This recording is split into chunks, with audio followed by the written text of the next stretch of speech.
Hello everyone, welcome back to my channel. তো আজ তোমাদের সাথে একটা ধুতি প্যান্ট কাটিং করে দেখাবো বাচ্চাদের, 6 মাস থেকে 1 বছরের বাচ্চা। তো এখানে আমি 1 মিটার মতো কাপড় নিয়েছি, আর 1 মিটার কাপড়টা যথেষ্ট। তো এখানে দেখো আমি এর যে চওড়াটা সেটা নিয়েছি 21 ইঞ্চি, এবং এর যে লম্বাটা সেটা আমি এখানে 11 ইঞ্চি রাখছি। এই মাপটা হলে ঠিক মতো হয়, 6 মাস থেকে 1 বছরের বাচ্চার এটা ঠিক মতো হয়। এরপরে দেখো যে 21 ইঞ্চি যে কাপড়টা সেটাকে আমরা 3 ভাঁজে নেব, 7 ইঞ্চি করে ভাঁজ করে তোমরা একটু দেখে নিও। এখানে আমি আগে একটু ড্রয়িংটা করে নিয়েছিলাম। এই দেখো 7 করে, এখানে 2টো পার্ট আছে, আর টোটালটা তোমরা হিসাব করবে, এখানে টোটালটা 3টে পার্ট হবে। আর কাপড়টা 2টো ভাঁজে আছে, কাপড়টা আমার 2টো ভাঁজে আছে। আর এখানে যে পাটের যে অংশটা, এইটা হচ্ছে পাটের অংশ দেখো, আর কাপড়টা আমি 2 ফোল্ড করে নিয়েছি। আর এখানে এই যে ভাঁজের অংশটা, সেখানে ভাঁজের ওপরে 1 ইঞ্চি থাকবে, আর ভাঁজের পাশে বাকি অংশটা 1 ইঞ্চি, আর এখানে যে লম্বাটা এটা 5 ইঞ্চি রাখছি। আর দেখো এখানে এইভাবে নিয়ে বক্স মতো করে, আর 2 সাইডে রাউন্ড শেপ হালকা করে দিয়ে নিও। এইভাবে দেবে, তাহলে ঠিক মতো হয়। আর এখানে যে কর্নারটা বেরিয়ে আছে, এটাকে আমরা হালকা একটু রাউন্ড শেপ দিয়ে নেবো। তো এখানে আমি 1.5 ইঞ্চি মতো রাখছি। এটা দিলে ঠিক মতো গোলটা হয় আর কি, যখন পাটটা বসাবে তখন বসবে ঠিক মতো। তো এইভাবে তোমরা কাটিংটা করে নিও, যেমন ড্রয়িং করেছো সেই মতো কাটিংটা করে নিও।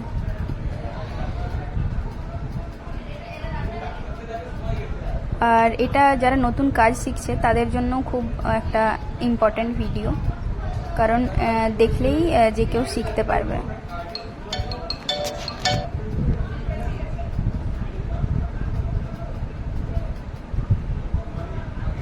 যেমন যেমন ড্রয়িং করেছি সেই মতো কাটিংটা করে নেব। তো দেখো কাটিং করার পর আমার দেখতে ঠিক এরমটা লাগছে। এখানে এইটা 2 সাইডটা, এটা মধ্যিখানটা, আর এটা যে রাউন্ড শেপটা কাটছি ওখানটা। তো এরপরে আমরা যে এখানে একটা পাড় বসাবো, তো এটা আমাদের পাঞ্জাবির যে এক্সট্রা কাপড়টা ছিল সেইটা থেকে এখানে বসাচ্ছি। তো এখানে পাড়ের যে চওড়াটা সেটা আমি 2.5 ইঞ্চি রাখছি, এটা তোমাদেরকে দেখানো হয়নি। আর লম্বাটা কাপড়ের যে লম্বা সেই মতোই রেখেছি। এটা বসিয়ে আমি তোমাদেরকে দেখাচ্ছি যে কীরমটা হচ্ছে। আর একটুখানি বেশি করে নিও পাড়টা, যাতে বসানোর সময় কম না হয়। তো এই দেখো বসানোর পরে আমি দেখাচ্ছি। এই যে আমি প্লেটটা এখানে দিয়েই নিয়েছি, এই রাউন্ড শেপটা নিচে হবে পাড়টা বসবে। দেখো আমি পাড়টা ঠিক মতো করে বসিয়ে নিয়েছি। আর এইভাবে দুটো যে কাটিং ছিল সেই কাটিং দুটোকে মুখোমুখি এইভাবে বসাবে।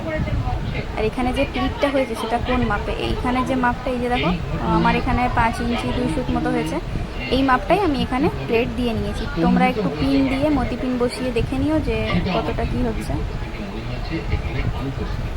এভাবে একটু ঠিকঠাকভাবে বসিয়ে দেখে নেবে। তো এই যে দেখো আমি তোমাদেরকে এরপর স্টিচিংটা করে একটুখানি দেখাচ্ছি। এই যে মুখোমুখি বসাবে, মুখোমুখি বসানোর পরে একটু ভালো করে লক্ষ্য করো, দিলেই বুঝতে পারবে। এই যে বাঁ হাতের দিকে যে পার্টটা ছিল সেই পার্টের একটা অংশ নিয়ে আমি এভাবে ডান দিকের পার্টের সাথে অ্যাড করছি। একটুখানি ভিডিওটা পজ করে করে দেখলেই তোমরা বুঝতে পারবে।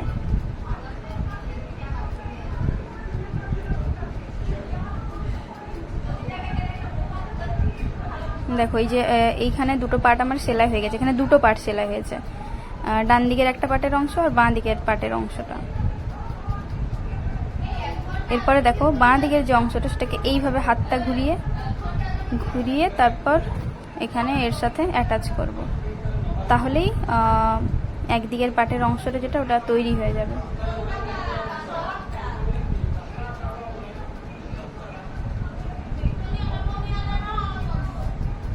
প্রতিটা কাটিংয়েই 3টে করে পার্ট আমাদের সেলাই হবে। দেখো এইখানে এই অংশের যে কাটিংটা সেখানে আমাদের 3টে পার্ট কিন্তু সেলাই হয়ে গেছে। এই যে দেখো সুন্দরভাবে হয়েছে। তারপরে এই যে এই 2টো পার্ট, এখানে 2টো পার্টকে প্রথমে একটুখানি তোমরা পিন বসিয়ে নিও, তাতে যখন পরেরটা বসাবে আর সরবে না।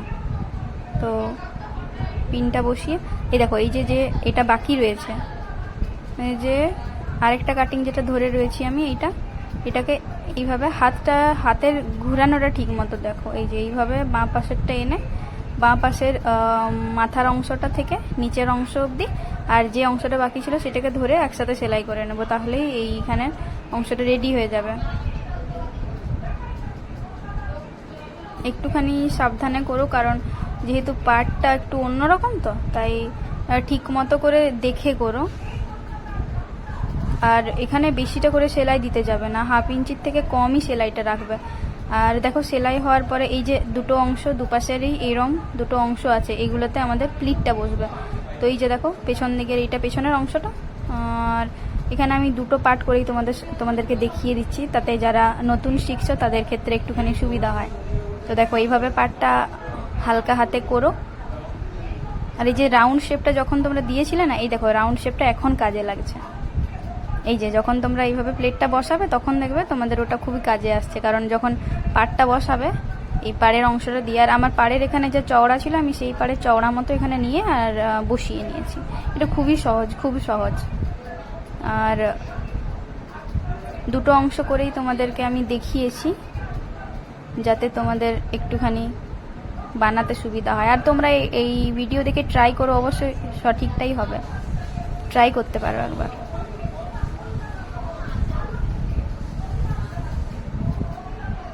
তোমরা যে চওড়ায় পাড়টা নেবে সেই চওড়া মতোই এইখানে প্লেটটা পড়বে আর কি, তাহলে ভালোও দেখায়।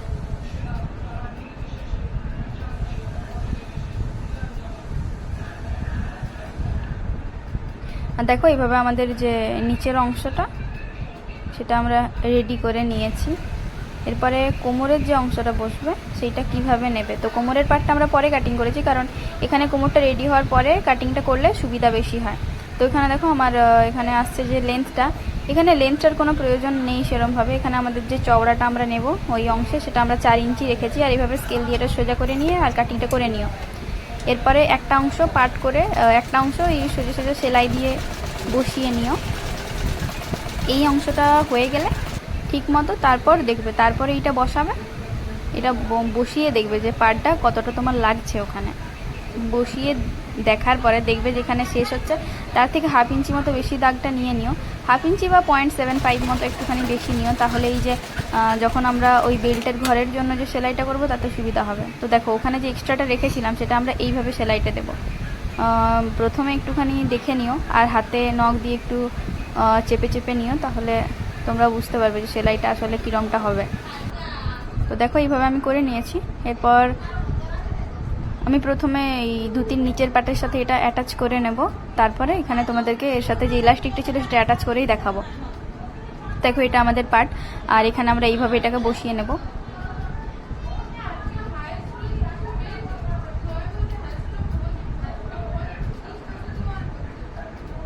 আর দেখো এই মিডিল পার্টের সাথে মিডিল পার্ট ধরে একটুখানি দাগ দিয়ে নিও, তাতে যখন তোমরা বসাবে তাতে সুবিধাই হবে। এইভাবে দাগটা নিয়ে নিও আর মিডিল পার্টের সাথে মিডিল পার্ট বসিয়ে তারপর অ্যাটাচ করে নিও। আমি দেখো অ্যাটাচ করে নিয়েছি। আর একটুখানি সাবধানে করো, কারণ এখানের যে পাড়ের যে কাপড়টা পড়েছে ওখানে কাপড়টা একটুখানি মোটা থাকে, তো একটুখানি ধীরে ধীরে করো। আর দেখো এই যে ওপরের যেখানে আমরা বেল্ট অ্যাটাচ করব মানে রাবার অ্যাটাচ করব, তো এখানের প্রথমের এক অংশ দু সুত করে মুখটা মুড়িয়ে নিয়েছি। এরপরে যে ইলাস্টিকটা আমরা অ্যাটাচ করবো ওখানে কত নিলে তোমাদের সুবিধা হবে। এখানে আমি 18 ইঞ্চি রেখেছি, আমার যে বাচ্চার মেজারমেন্ট ওটা ওই হিসাবে এটা। এবার তোমরা তোমাদের মেজারমেন্ট মতো নিও। তো এখানে রাবারটা আমি প্রথমে বসিয়ে নিই, তারপর তোমাদেরকে দেখাচ্ছি।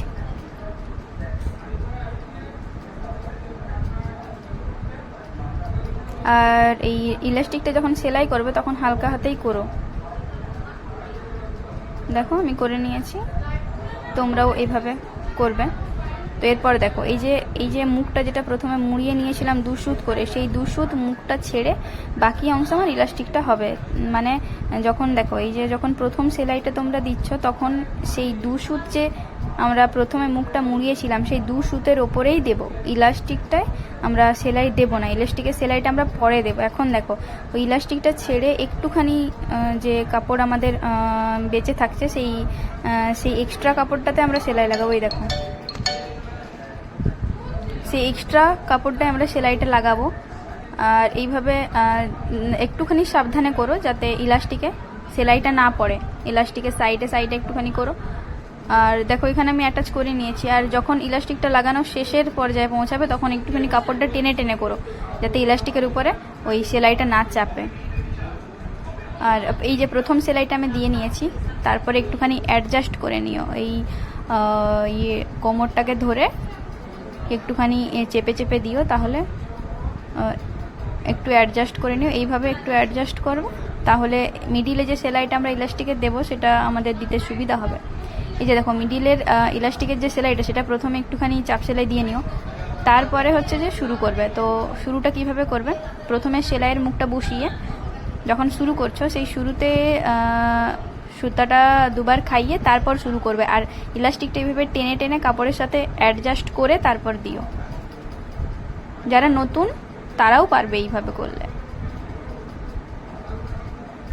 আর এইভাবে করলে খুবই সহজে বসানো হয়। দেখো সুন্দরভাবে কাপড়টা অ্যাডজাস্ট হয়েছে, পুরো রাবারটাতে খুব ভালোভাবে হয়েছে। আর যদি আমার ভিডিও ভালো লেগে থাকে তাহলে অবশ্যই আমার ভিডিওতে লাইক, শেয়ার এবং সাবস্ক্রাইব করে দিও। Thank you.